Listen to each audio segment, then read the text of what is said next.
What's up, you guys? I'm Dan, this is Frugal Not Cheap, and today we'll look at the new Thailand Privilege Bronze card.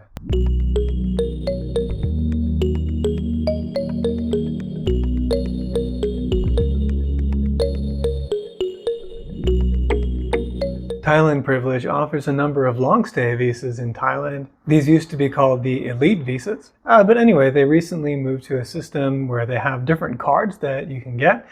These have different fees and allow you to stay for different lengths of time and provide a number of different perks. And they recently launched a new, lower-priced product, the Bronze card.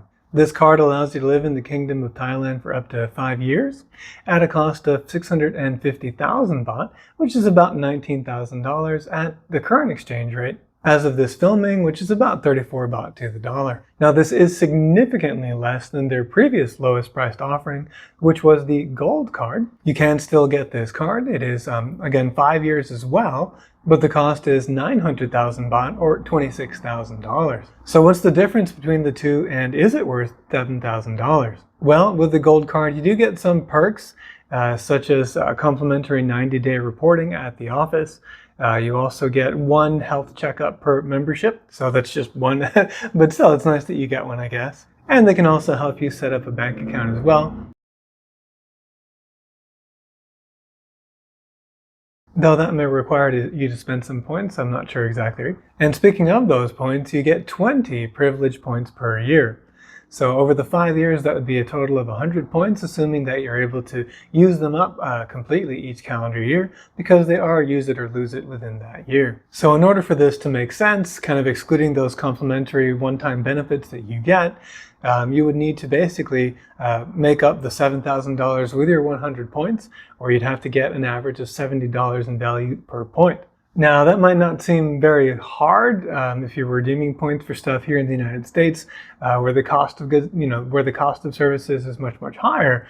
But in Thailand, it's a little bit harder to do. It's also kind of complicated to figure out how to spend your points, because there's kind of like this really long booklet. It's like 300 pages or something like that.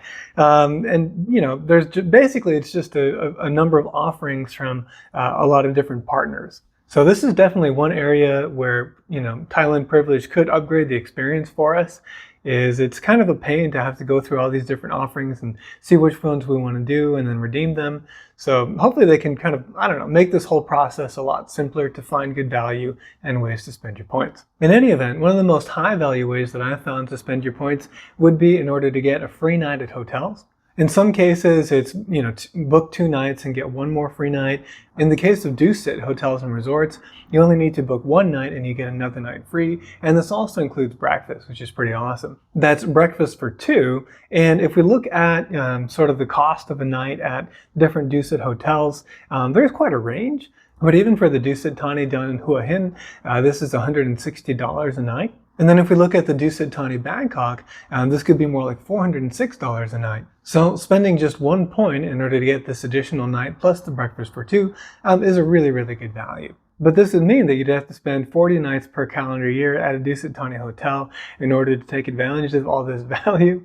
20 nights plus the additional 20 nights using your 20 points, right? And so that's most likely not going to be, one, it's certainly not what you'd normally do, your normal spend. So you're definitely kind of going out of your way. And then 2, you're probably not going to be staying at a hotel like in the city that you live in. So if I'm living in Bangkok, I probably won't stay at the do-sit Thani Bangkok. I might, though, travel around the country, and then it would make some sense to use those points, but probably not in any way like using the full 20 points per year. That being said, we do of course need to get to these destinations, and this is another area where I found some pretty decent sort of redemption value for these points, and that's airfare. So for 3 points, we could get a round-trip domestic flight from Bangkok Airways. I looked up an itinerary for within the next couple of weeks from Suvarnabhumi Airport in Bangkok up to Chiang Mai Airport. And I saw, a variance of cost depending on how convenient the flight was, but anywhere from as low as about 4,000 baht to up to over 13,000 baht. So let's say an average of about 8,000 baht. Actually, 8,500 baht. That means you're getting about 2,800 baht per point, or $82 per point, which is above our $70 mark that we're shooting for. So this will do.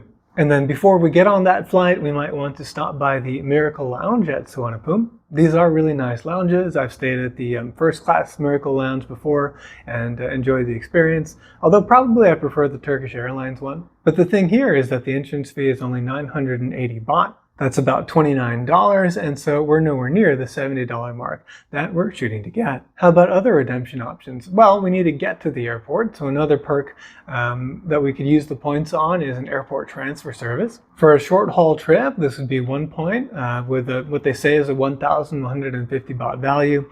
In practice, you could get a taxi for like 400 baht, so I don't know about all that. But, you know, they would be kind of there waiting for you, so it's kind of a more private experience, and so I guess that is worth something. But even at 1,150 baht, we're only at a $34 value, so we're less than half of where we want to be. So far, we did well with the hotels and then also with the flights, but not so well with transportation and the lounges. What about some other things we could do, maybe some experiences? Well, it would cost 2 points to pay the green fees at Bangkok Golf Club and a number of other golf courses. It's a little bit tricky because I think there's also caddy fees that you may be required to pay, and so this is only speaking about the green fees. But in any case, you could probably get about 2,000 to 2,500 baht worth of green fees paid here. So that would be about $73 if that's right, and so this would be worthwhile for us. We could also use points to get opera chairs at Paragon Cineplex.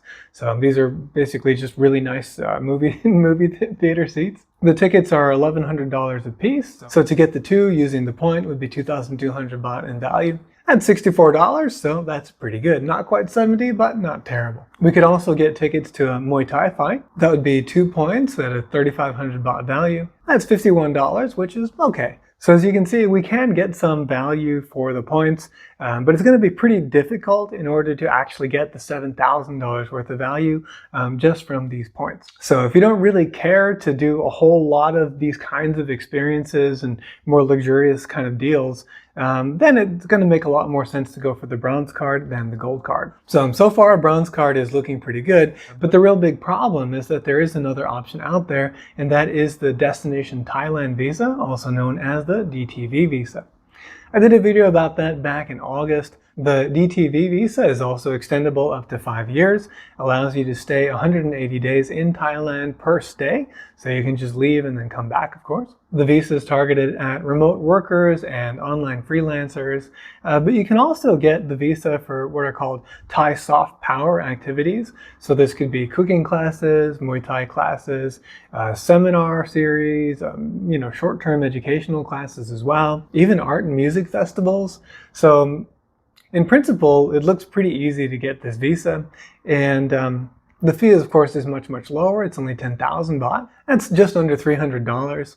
And then the other part, though, is you do need to prove that you have 500,000 baht in cash, basically. And that's around $14,600 at today's exchange rate. So the DT Visa is certainly a more cost-effective option, especially given that the bronze card doesn't give you a whole lot of benefits.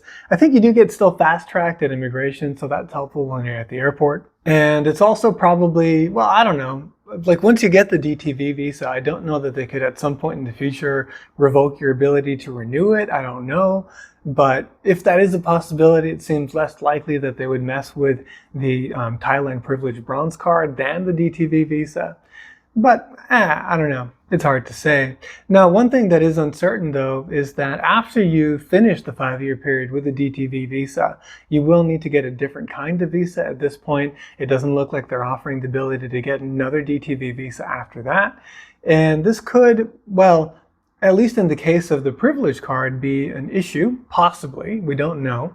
But if you were previously on an educational visa, sometimes it was harder to get the elite visa. So it could be the case that having the DTV visa could make it harder to get the privilege card afterwards, but I don't know, maybe not. But this would be a consideration if you're a bit younger. Once you get to the age of 50, you can get a retirement visa, so that makes things a lot more cost effective and easier. So if you're like 45, you might consider either the DTV visa or the bronze card, and that would get you to that age of 50 for the retirement visa. So those are my thoughts on the card. It does certainly seem like it's a good savings against the gold card if you don't care about all those perks. But at the same time, I'm not sure how much value it offers above and beyond the DTV visa, especially if you've already made it to 45 years old. Hope you enjoyed today's video, found it helpful. If you did, please hit the like button and consider subscribing. Thank you very much for watching, and I'll see you in the next video.